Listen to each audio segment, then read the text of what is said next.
20 years ago, a group of families came together and created a warm and welcoming Reformed Jewish congregation with the singular mission that people matter. It's now 20 years later, and Congregation Orami distinguishes itself as a sanctuary of kindness, a second home for its family and the community, and for all who enter, a warm, welcoming, and supportive environment. Engaging our youth in Jewish and synagogue life is one of our fundamental tenets here. We guide them toward mental health and wellness. At a time when meanness has become the norm, it has never been more crucial to anchor our young people in Judaism's vibrant values and vision, and as anti-Semitism is on the rise, both here and around the world. We must ensure that they see Israel as the beacon of light and hope that it is. I'm Jessa Cameron. I work for Hillel at the University of Maryland, and I was a student at the University of Washington. Go Dogs. And I grew up at Orami.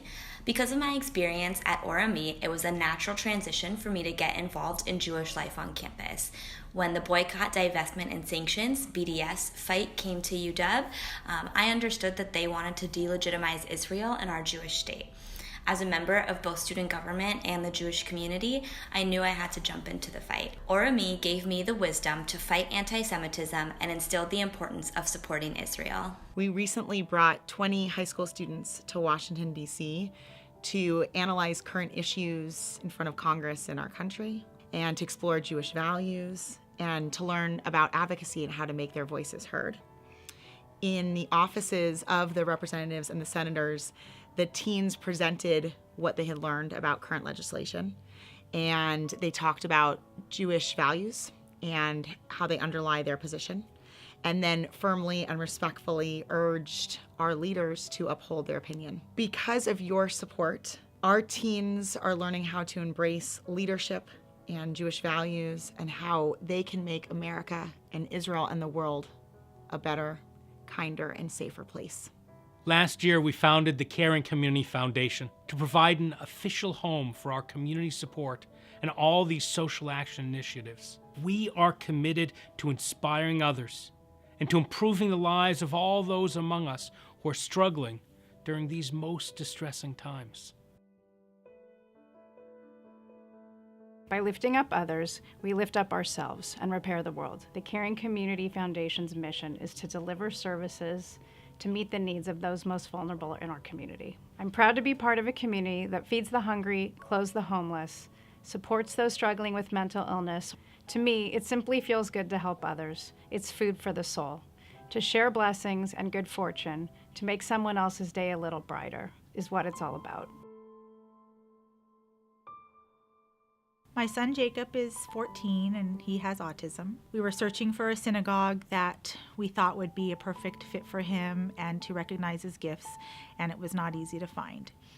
When I stumbled upon Orami and met Rabbi Paul and Rabbi Julia and Cantor Doug, I realized that we had found our home. Jacob has a need to always be touched and squeezed and held, and Rabbi Paul picked up on that and was able to hold his hand during the ceremony, rub his back when he was saying his speech, and just gave Jacob the comfort to be able to get through it without having anxiety. Over the last year and a half, I was struggling with breast cancer. I was diagnosed in October of 2016, and I have been through chemotherapy, a double mastectomy, radiation. I mean, Rabbi Paul would say a prayer as I was going into my scan. And I would, they would just call and check in, just how are you? What's going on? And it's really nice. It's just nice to have, besides my friends and my family, to know that I have this place. That is just a taste of what we're doing through our Caring Community Foundation to make a difference. But we can do so much more. Help us send more youth and adults to Israel, to expand our Israel education to help fight anti-Semitism. Help us in the important work of deepening our caring for people, those with cancer, with Alzheimer's, those teens with depression, the preteens racked with anxiety. and help us feed the hungry and clothe the naked and house the homeless and repair the brokenness in our world. Will you help us, please?